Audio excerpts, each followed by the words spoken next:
It's great to be with you, Dr. Potter and Professor Morehead. I'm really grateful for the opportunity to interact with you on this theme of trauma and resilience, religion and spirituality.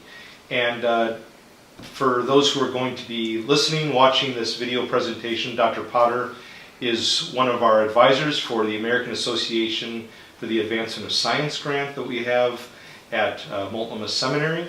And he is also a medical doctor, as well as having a PhD in religion, ethics, and psychology from the University of Chicago. So very much up his alley to deal with these themes of religion, spirituality, and trauma and resilience. Professor Morehead has served as the custodian for the Evangelical Chapter for the Foundation for Religious Diplomacy, and also oversees a grant through the Louisville Institute for the matter of how to help evangelicals engage more constructively in interfaith, or as we like to say, multi-faith discourse. So thank you both very much for taking time for this conversation. Glad to be here. Thank you. So Robert, please explain how trauma affects us physiologically and psychologically. I'd like to have the question asked just slightly in reverse, because from my point of view, the trauma comes into the sphere of the individual through the psychological. The psychological views the situation and realizes that something about that which I hold very valuable, one of my values, is being threatened.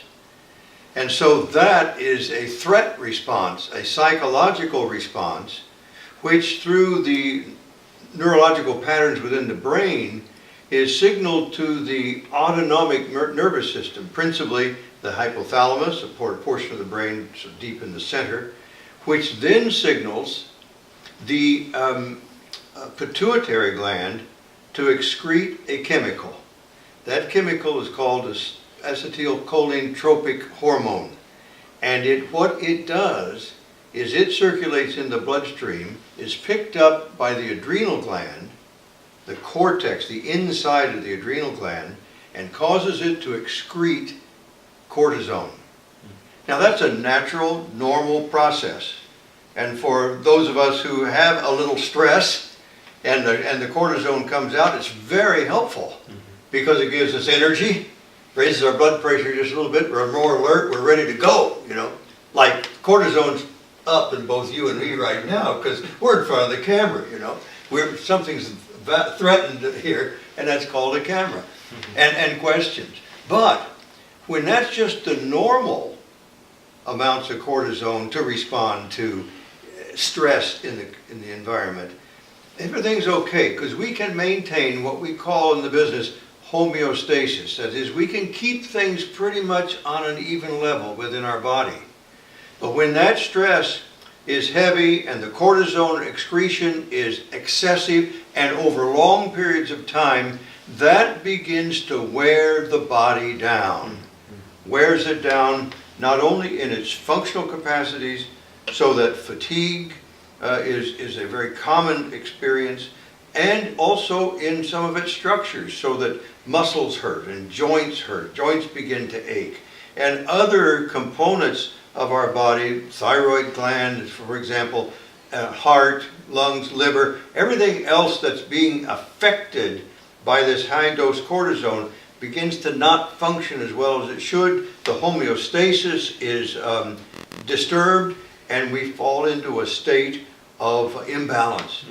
And that's the way, in a quickie description of it, the way trauma comes into us, perceived as a threat to the self. That perception is transmitted to the autonomic nervous system, which then responds excessively as a stress response, and over time and at high levels, that is destructive to the body. That's in a nutshell what I think of as the psychological and physiological response to trauma. John, is there such a thing as religious trauma? Yeah, I certainly think there is. I bring a different perspective and context of work than my colleague. I'm fascinated to hear the medical workings that's going on in this process, but mine has been dealing with the individual, their sense of identity, and within religious groups, and then intergroup kinds of conflict and how trauma can be found in that setting. I think religion is an important part of our identity. Even with secularization that's out there, religion still plays an important part in our world. And I think that religious identity is important. And many times there is trauma that can be experienced as a result of one's exposure to a religious community, whether that's a church or something else. I think evangelicals are familiar with spiritual abuse. For years we've been talking about, there was a book called The Subtle Power of Spiritual Abuse. That's usually the concern for authoritarianism or abusive shepherding within certain church congregations. That's important. I think we need to continue talking about that. But I think one of the greater challenges that we face today is religious trauma that comes about as a result of religious conflict between different religious groups.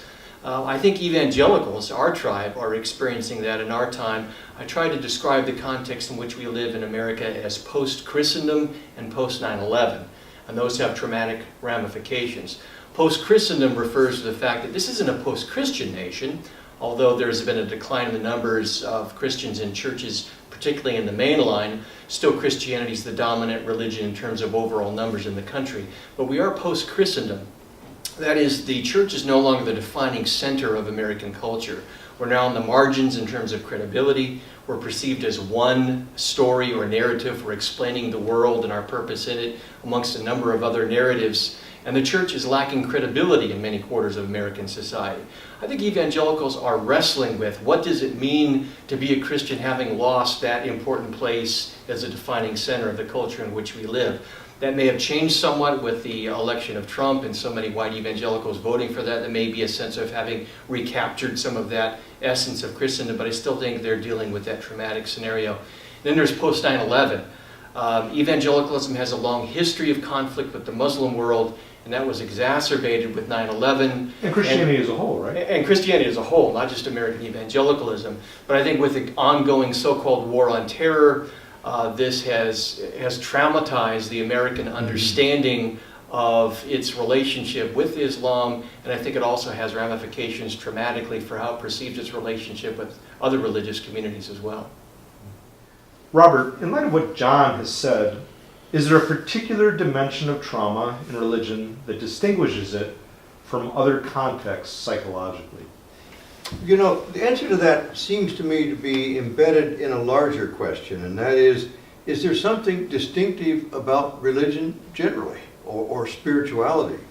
Is that, as we used to say in the business, sui generis? I mean, is it brand new stuff other than what we think of as our mental life? For me, it is not. And what I heard you say, John, that in the religious trauma, that a person's identity, which is often wrapped up in their religious self, is at, as I didn't hear you say this, but I would translate, that is at threat. That is being threatened. And so to me, the religious trauma, real, follows the same psychological mechanisms of any kind of value threat. And in fact, I generally like to place the whole business of value and meaning sort of in the spirituality dimension of the self. And so I think any time that the values that a self holds, the identity that a self holds, is threatened, that's really a threat to their religious/spiritual dimension. But for me, the mechanisms of perceiving that as a threat and translating that threat to the rest of the neurological system and out through the autonomic nervous system so that it's expressed physiologically, they're all the same mechanisms. It's not a different mechanism for religious trauma as opposed to psychological trauma from an oppressive mate or rape or any other kind of serious threat to the self. Now this is a question for the two of you.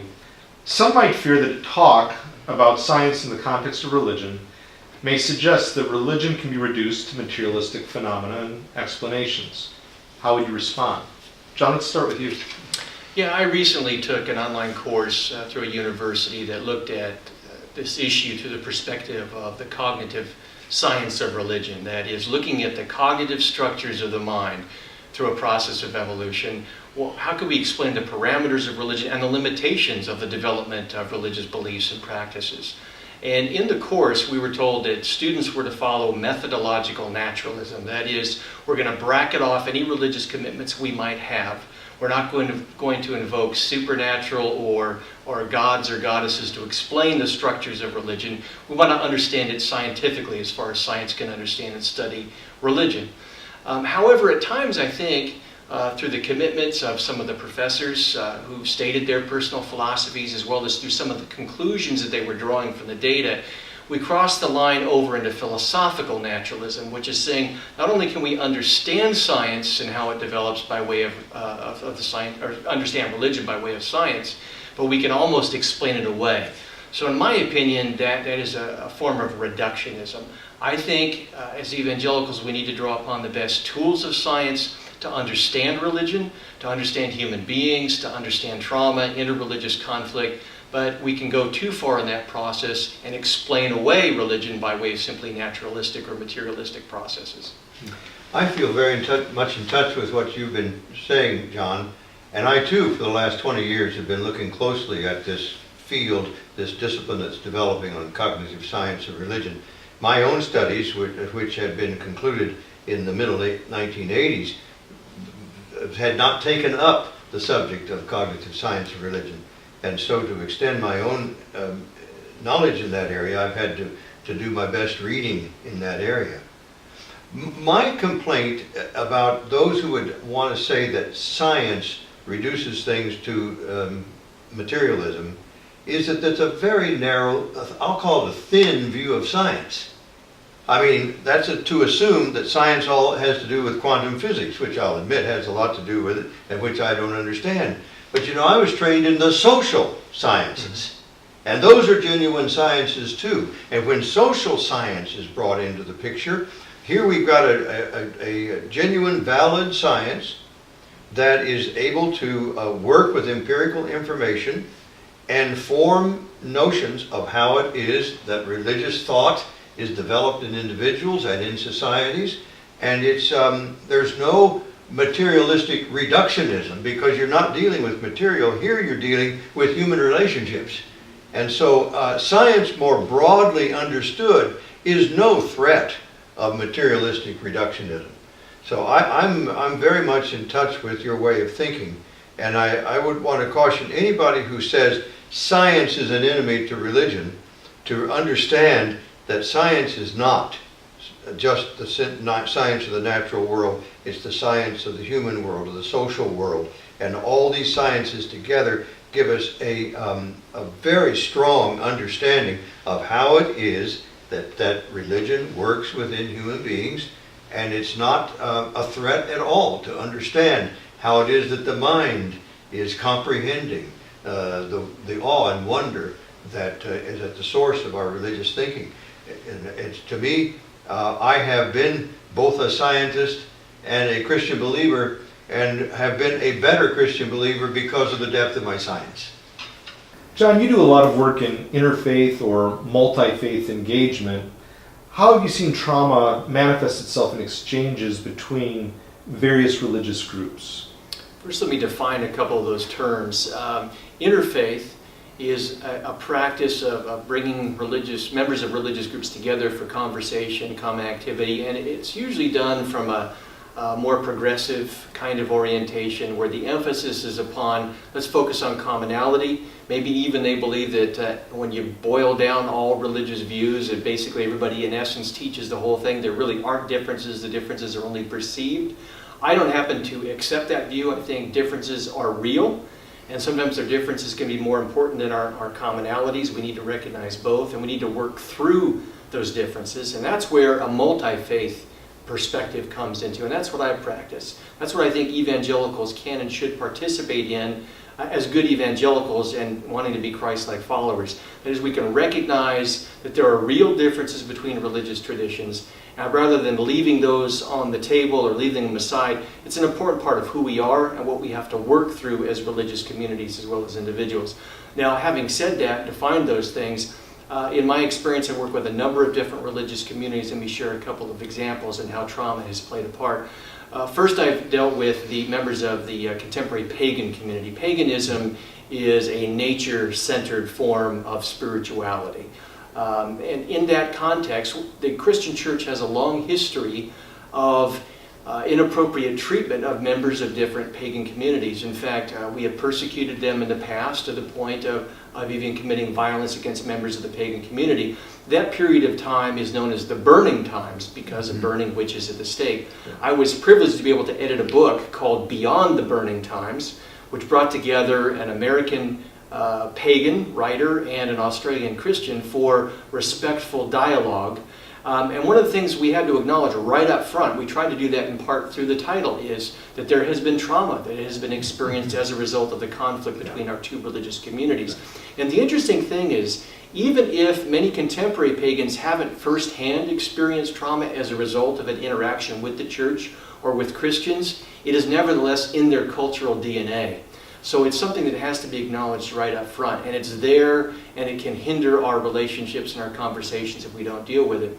Another example is my exchanges with members of the Mormon community. Early on in Mormon history, when their founding prophet Joseph Smith was alive, he was oftentimes persecuted for making his religious claims which ran counter to the understanding of Christianity of the time. Unfortunately, he was executed. He was murdered and shot in a jail, in part to the influence of Christians who thought they were doing a service by killing the prophet. So I think many times Mormons today have a sense of being a persecuted people, and that goes back to their long history of receiving persecution at the hands of more traditional Christians. And so again, in the Mormon evangelical conversation and relationship, we need to acknowledge the place of trauma and friction in those intergroup relationships, account for it as we work through our present-day conversations and relationships. Those are great examples, John, and for me to say it just with a little more overarching principle, it seems to me like the problem develops when either of those that are engaged in what hopefully is a dialogue are not being respectful of one another. That's where the trauma begins. When I cannot say, well, I don't agree with you, but I want to understand you. Or you may not agree with me, but I want you to understand me. If there's not that reciprocal give and take that respects one another, there's going to be trauma, because somewhere along the conversation, I'm going to tell you you're wrong because you don't believe what I believe. And so I think that it is important to recognize that there are differences among religious groups. You've made that plain, and I support that idea completely. But it's the inability to sit down and respectfully talk to one another, to interact with respect for one another, and a genuine interest in understanding one another. The lack of that, I think, is the setup for trauma. If we can achieve that, if we can achieve that sort of reciprocal relationship, we got at least a head start on the possibility of avoiding trauma. But the trauma, well, you gave two very strong examples in history. You didn't talk about what happens at my family's dinner table, though, when we try to talk either religion or politics, have you? The trauma is pretty heavy there, too. You know, even that's at the micro level. But trauma within families is we can't not just quite agree, we just can't agree at all, to the place where we have to stop talking about it. You know, I experienced that almost as trauma in itself, that I could not engage my parents in conversation about my own religious journey and where they were in theirs. That was harmful to me. But again, at the micro level, you're bringing up these larger cultural examples of trauma. But I think we were in a definite agreement that there are differences, but what we have to do is make that brave attempt, that courageous attempt at seeking a way to understand one another with respect. I think I would add another dimension to what it means to be respectful in that context.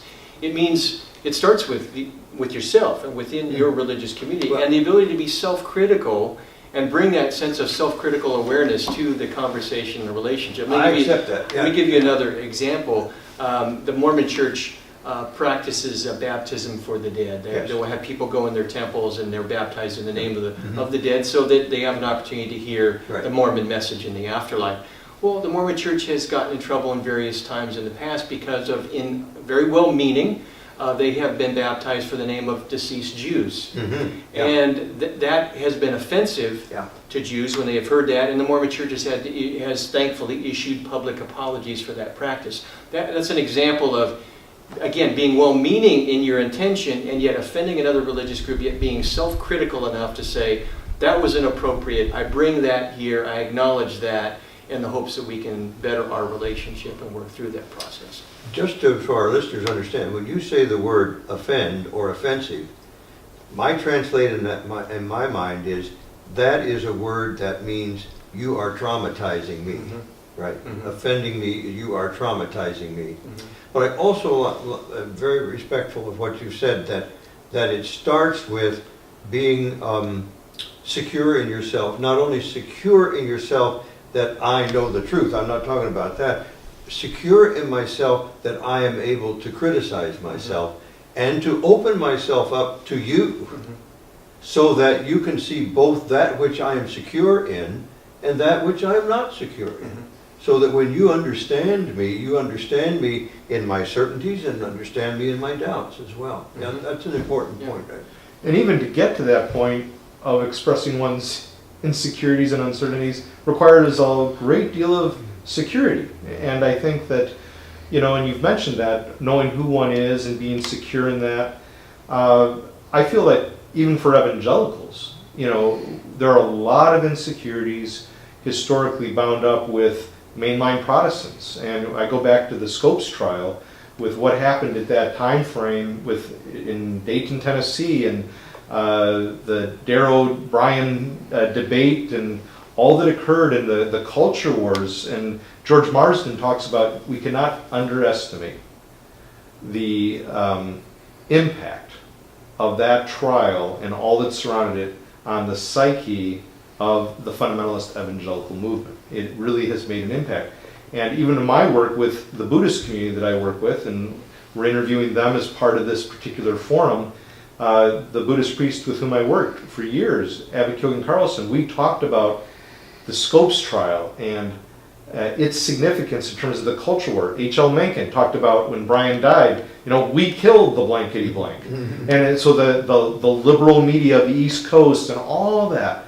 And there was a lot of insecurity, and for decades, many conservative evangelicals would say, we're going to beat the liberals at their own game. And it was this fighting, take back America from them, both sides trying to take back. And there's still some of that tension in many contexts. Can you speak to this as we're part of an evangelical institution here? I am a professor in an evangelical institution.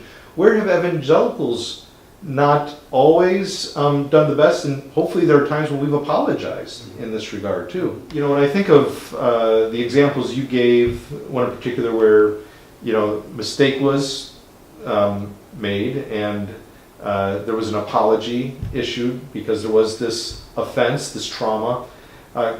Hopefully you've had encounters or experienced situations where evangelicals, when we've made those mistakes, we've also said, I'm really sorry. Can you think of examples where evangelicals have offended and yet actually said, you know what, we own that, we're sorry? Yeah, I think so. I mean, what's interesting to me is evangelicals can have, and maybe this is just part of what it means to be an American, we can have a very short sense of historical memory, whereas other communities have a much longer sense. In the Muslim world, the idea of the Crusades is just like it happened yesterday. It continues to inform the contemporary Christian-Muslim encounter.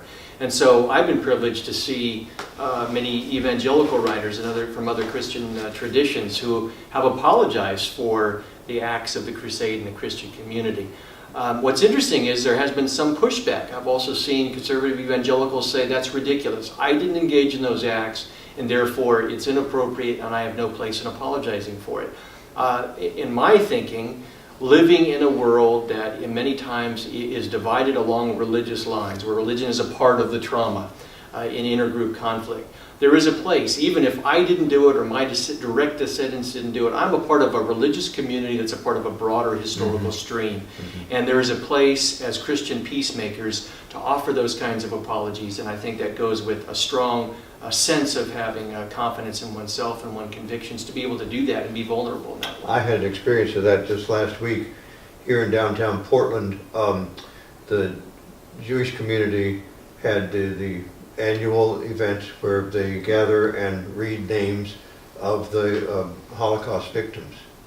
And my son and his 13-year-old son and I went down and sat and listened to 45 minutes of names, simply names repeated, and the place where they perished.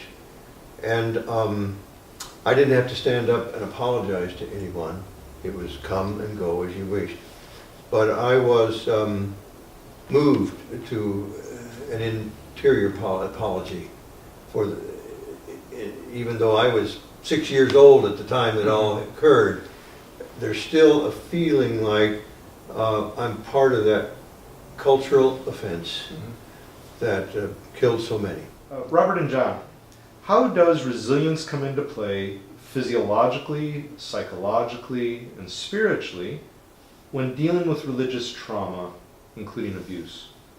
Well, I want to give my sort of simplified version of what resilience is all about and back it up to what I was talking about the physiology and the psychology of it all. And that is, resilience is an attempt to establish that homeostasis, that is, that balanced state that was disturbed, that was deformed when the trauma occurred. When the trauma occurs and the stress builds up and the homeostasis, that is the steady state, is disturbed, it's bringing that state back to the steady balance again. The homeostasis is what I think resilience has to do with. Therefore, I think if you think about the three categories of physiological and psychological and spiritual, there have to be components of all three of those feeding into the homeostasis. Obviously, the physiological, you can think of it immediately, that good nutrition and rest and appropriate amounts of exercise and the like, all of that can be a important physiological component, a contributor to bringing the resilience back to a homeostatic state. Psychologically, obviously one has to be thinking about how to repair the disrelationships that have occurred here. You know, I'm no longer, in my little micro example, you know, I'm no longer in full father-son relationship with my father over some issues. And that psychological displacement needs to be attended to through forgiveness, through reconciliation, from just standing up and say, Dad, we don't agree, but I love you. You know, there are psychological mechanisms by which we can continue to tell the other that it's all right that we be in conflict. And that the trauma that we've created for one another needs to be set aside. Spiritually, I think there are multiple ways in which we can continue to refresh our spiritual resources. We all are familiar with those, obviously, you know, from prayer and Bible study and reading good literature and meditation. All of those factors, being part of a spiritual community, all of those things help restore the spiritual dimension of our resilience. Now, those are obviously generalities, but I would want to at least claim that you can't think of restoring resilience just by getting a good night's sleep. You know, you can't restore resilience just by thinking about other things.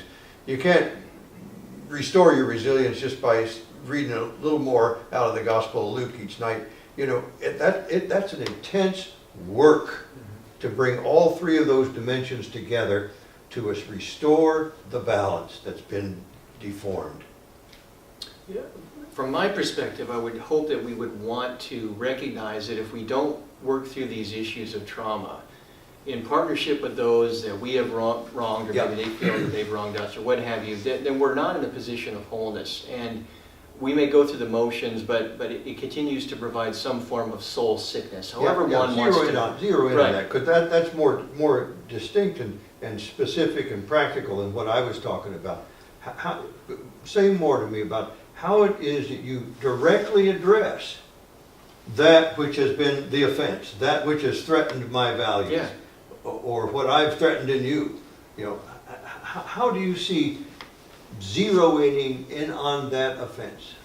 I've seen this happen, unfortunately, in individual family dynamics, where a parent may be divided from a perceived wrong from a parent, and rather than approaching the individual and being vulnerable and saying, here's where I felt I was harmed, allowing the individual to respond, either taking, acknowledging that wrong and agreeing to work through the issues, there's this continued period of estrangement that I think continues to psychologically damage both parties It in that deepens the fractured. trauma, Of don't course you it think? does, Yeah, it does. yeah. And I think what happens in individuals, of course, by extension, can happen to entire nations, even across nations. Yeah. There's a film that's out in the theaters right now, I think it's called The Gift, which deals with the genocide in Armenia, the Armenian genocide. Yes. And what's fascinating is that continues to be a problem Oh, today, yeah. where past presidents of this country have not been able to name that without fear of harming a relationship with another country, and then those that went through the process of genocide, they feel as if they're continually, they're not acknowledged for what they've gone through. This is a festering psychological and cultural problem which lasts for years and decades. We've got to get to the point where as individuals and as nations, where we can acknowledge the wrongs and come together and work through those things to restore that sense of wholeness. The acknowledgement of the wrongs is the first step I hear you saying, talking about. Acknowledging that there's been an offense, that I have caused you trauma, or if I could say to you, you have caused me trauma. Somehow that knowledge has to be raised up so that the two of us are aware of it. Right. Whether you're going to apologize for it's Right, another right. matter. That works on down the line. But just acknowledging that's what's going on. Right. For the Armenians to claim it and the Turks to deny it is a non-starter. Right, right, Yeah. right, Yeah, they got to both understand the reality is it happened. Yeah, so starting there, huh? Right. Oh, I like that. That sounds practical and realistic. What's your next step? I think once it's been acknowledged, I think it's a huge step. I think Oh, a big yeah, part, oh, yeah, big part is gigantic. we always want to live in denial, right? Yeah, right. But once it's been so acknowledged, it's so much more peaceful. yeah, then there's hopefully opportunity for whether individuals or collectively as nations to say, not only do I acknowledge that was there and that it took place, I offer my apologies for past deeds. I want to reconcile, trying to achieve not only forgiveness but reconciliation. I mean, hopefully the end result is we have a healing of individuals and relationships as they come together. I don't deny that that's important. I'm wondering if we should slip another step in between acknowledgement and apology. What dawns on me here is, ought we to explore why did it happen? And there's where I think what social psychology has to offer from my point of view, one of the most telling parts of the contribution of social psychology is the elevation of the whole concept of empathy to where it really becomes functional. And where empathy says, okay, I understand why it happened, what was going on in your story, what was going on in my story that allowed this to happen. I think, for me, that needs some more exploration. What do you think, Paul? Do you think you got another question that might help us explore that a little Absolutely. further? That's I'd the like very I think last question. I think we're kind of at a stalemate here. We're trying to figure out where to go from here. Right. Because we can't just sort of set up a quick 1, 2, 3 therapeutic method here as we talk it through. But I think we're onto something. Now, Robert and John, each of you has a great appreciation for social psychology. For example, the work of Jonathan Haidt. And we, for these forums that we're doing at Multnomah Seminary with our science grant and through New Wineskins, is we did a forum at Imago Dei community where, Robert, you were a part of that, a professor who deals with politics, a historian from another school, and a pastor there at Imago. We're all engaging the political climate just before the presidential elections in 2016, and viewers can watch that forum. We have access to that as well. Where Haidt outlines, we discussed that, outlines various moral intuitions that are key to how liberals and conservatives respectively engage in political decisions. And such matters as fairness and equity and sanctity and authority, and the list goes on. And I really have found that discussion beneficial because it even relates to what you were just talking about with empathy. Because if I can at least understand how a conservative and how a liberal approaches subject, what they emphasize, it doesn't mean I have to agree with them at every turn, but it would help me to empathize a bit more and build conversation rather than shut it down and saying, you're just wrong. Sure. You're just wrong and I'm just right. Oh, there are many perspectives we have to come for. So I think that's such a helpful discussion, what he does with moral foundations, moral intuitions and the like. But we're dealing specifically here with trauma and resilience and empathy, and he's discussed this. Jonathan Haidt with the TED Talk has discussed, and this element that's really appeared in the last several months, presidential election 2016, since then even, discussed. People are disgusted, and they have this ridicule that's bound up with it. Not much empathy with that. And he says we really need to develop empathy. And so I'd like us to discuss that, since you both have an appreciation for Haidt and social psychology. What might we learn from social psychology that would assist us pertaining to empathy and the like in confronting disgust in terms of processing religious trauma to build resilience in a multi-faith engagement that is both gracious and truthful? Well, you know, just to summarize Jonathan Haidt from the point of view of social psychology, he brings up a number of things which I've heard you mention already, John, and that is we humans exist in tribes. Different points of view, different ethnic backgrounds, different ways we were raised. And that being in tribes, our views both bind us together and blind us to the other. And that we generally respond to the other just through an intuition, more of an emotional way, rather than a rational attempt to discover where the other is. And so, you know, what I hear social psychology saying to me in my readings of it is that in order to overcome the negative parts, there are positive parts of being in a tribe, the negative parts of being in a tribe, that is, it binds us together, which is good, but blinds us to the other.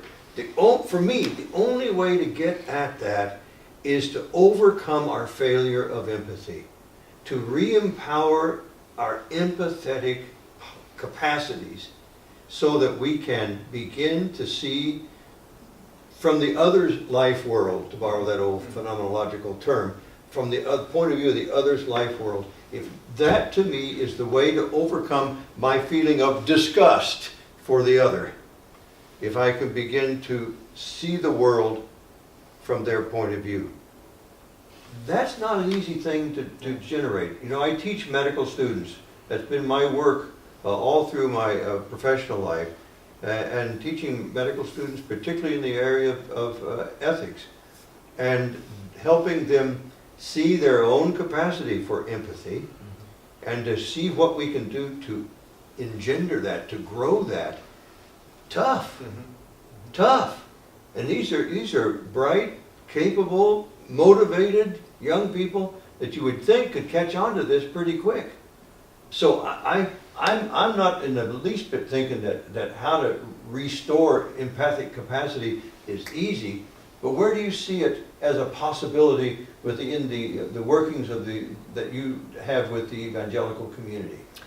Yeah, I think that the tools of social psychology and social neuroscience are tremendously important for evangelicals. We've got to interact with this, and it has helped us understand that human beings are wired for tribalism, which can have its positive side. And with that tribalism goes empathy for fellow tribe members. Right. And we've got the capacity, right. We just can't expand it. And it doesn't take much for us to develop a sense of tribe. I mean, they've done studies in the lab where simply dividing people into teams, you've got more empathy for a team member you were just assigned arbitrarily than the other people across the other side of the room, whom you may even know people in that group.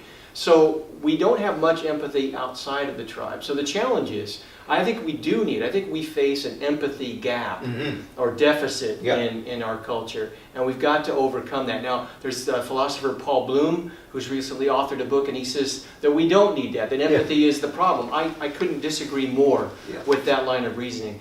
There are ways, I think, drawing upon the tools of social psychology, that we can help people see that simply because I vigorously disagree with somebody in another tribe, nevertheless, they are still human beings who are intelligent, who are virtuous. They just happen to see the world differently than I do, and we can work through a process where we can empathize more with the other rather than denigrating them. I got an idea, John. What the neuroscience tells me is if we just squeeze a little oxytocin up their nose, we could get people to be a whole lot more empathic.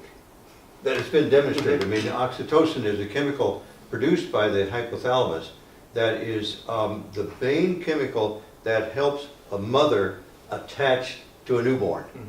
And it's the bonding chemical. Now, that's not to say that, boy, a little more oxytocin and everything's going to be great. But what it tells you is that we have some built into our neurological background, we have some real capacity for empathy. And if we can find ways to enhance that, to teach that, to help people even recognize that it's there, for them to pick up on. I'm eager to think, where would it be that I could move in my religious teaching? Where could I remove to say, that's what I call empathy? And although my poor old failing memory can't tell you exactly where in Romans it is, you know, it's where Paul says, rejoice with those who rejoice and weep with those who weep. To me, that's one way of talking about empathy. And I think Paul recognized that there is a human connection when we can see the world from the point of view of another.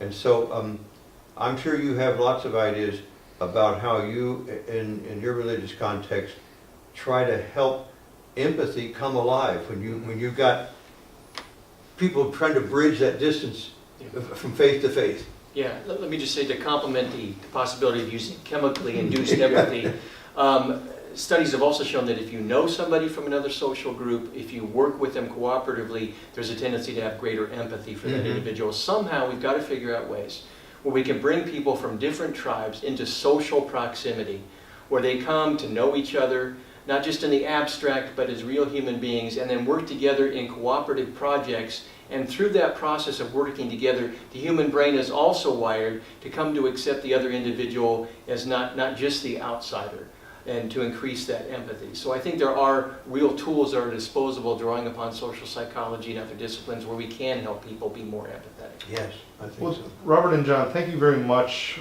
for your time and for your thoughtfulness on these important subjects that we're dealing with, namely trauma and resilience and spirituality, and how do we engage people from different religious and political tribes, here specifically different religious or spiritual traditions, and to address the trauma, even the trauma that we may have caused, because religion can be both a tool for trauma and a tool for resilience. We're going to be dealing with this subject in a variety of ways. Even as part of this particular video production, we're in dialogue with some Buddhists that we here at New Wine and Wineskins have had the privilege of working with over the years. Multnomah students, faculty, people who are evangelicals in the community working with me, and our Buddhist friends here in Portland, and also with some Mormon leaders, some Mormon friends, and seeing that for all of our differences, we also share a common humanity. We have concerns that can bring us together, as well as concerns that can pull us apart. And how do we seek to be honest with those differences? How do we also embrace what can bring us together? And what I always have to do with my students is take them to the biblical tradition and show them how Jesus says, love your neighbor as yourself. Yes. And what's entailed with that, or Paul saying, consider others better than yourself. And I don't think that means just Christians. I think it's for all people. Taking the log out of my own eye before I take the splinter out of someone else's. Those kinds of texts. And also I say to my students, I don't want to be the stumbling block. Jesus is the stumbling block, according to Paul in his writings in Corinthians. But I want to make sure I'm not the stumbling block. And I think the biblical tradition's also important to complement the good work that's being done in social psychology and all that we're addressing with neuroscience and like. And I just think that together, those various disciplines, concerns, and sacred traditions, as Haidt will say, we can learn a lot from Jesus and other religious figures from other traditions to help us on building this theme of empathy in our society. So thank you very much. Thank you.